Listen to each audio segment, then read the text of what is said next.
you're experiencing controller drift in CS2, it can significantly affect your gameplay. Follow these steps to help reduce or eliminate the issue. Step 1. Check controller calibration. Make sure your controller is properly calibrated. Access your console or PC settings to find the calibration option and follow the prompts to recalibrate your controller. Step 2. Clean the joystick.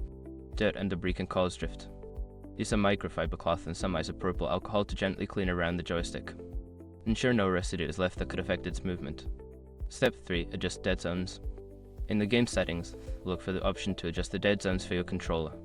Increasing the dead zone can help prevent unintended movements caused by drift. Step 4. Update firmware. Check if your controller has any firmware updates available. Manufacturers often release updates that can fix bugs and improve performance.